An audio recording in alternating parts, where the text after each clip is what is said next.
معاذ رضی اللہ عنہ بیان کرتے ہیں، میں نے عرض کیا اللہ کے رسول، مجھے کوئی ایسا عمل بتائیں جو مجھے جنت میں داخل کر دے اور جہنم سے دور کر دے۔ آپ صلی اللہ علیہ وآلہ وسلم نے فرمایا، تم نے ایک بہت بڑی بات کے متعلق پوچھا ہے، لیکن وہ ایسے شخص کے لیے آسان ہے جس پر اللہ تعالیٰ اسے آسان فرما دے۔ تم اللہ کی عبادت کرو اور اس کے ساتھ کسی کو شریک نہ بناؤ، نماز قائم کرو، زکوٰۃ ادا کرو، رمضان کے روزے رکھو اور بیت اللہ کا حج کرو۔ پھر فرمایا، کیا میں تمہیں ابواب خیر کے متعلق نہ بتاؤں؟ روزہ ڈھال ہے، صدقہ گناہوں کو ایسے مٹا دیتا ہے جیسے پانی آگ کو بجھا دیتا ہے، اور رات کے اوقات میں آدمی کا نماز پڑھنا گناہوں کو مٹا دیتا ہے۔ پھر آپ نے سورہ سجدہ کی آیت تلاوت فرمائی۔ ان کے پہلو بستروں سے دور رہتے ہیں، حتیٰ کہ آپ نے وہ عمل کیا کرتے تھے تک تلاوت مکمل فرمائی۔ پھر آپ صلی اللہ علیہ وآلہ وسلم نے فرمایا، کیا میں تمہیں دین کی بنیاد، اس کے ستون اور اس کی چوٹی کے متعلق نہ بتاؤں؟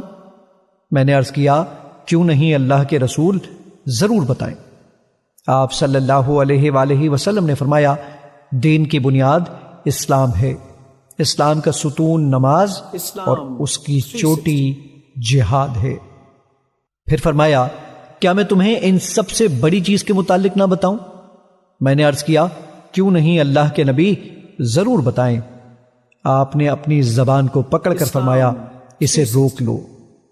میں نے عرض کیا، اللہ کے نبی، ہم اس سے جو کلام کرتے ہیں کیا اس پر ہمارا مواخذہ ہوگا؟ آپ صلی اللہ علیہ وآلہ وسلم نے فرمایا، معاذ، تیری ماں تجھے گم پائے، لوگوں کو ان کی زبانوں کی کاٹ ہی ان کے چہروں یا نتنوں کے بل جہنم میں گرائے گی۔ مشکات المصابیح، حدیث نمبر 29۔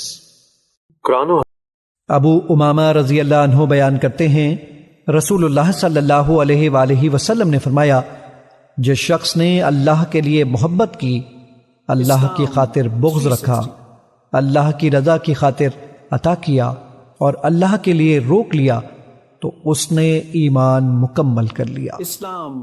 مشکات المصابیح، حدیث نمبر 30۔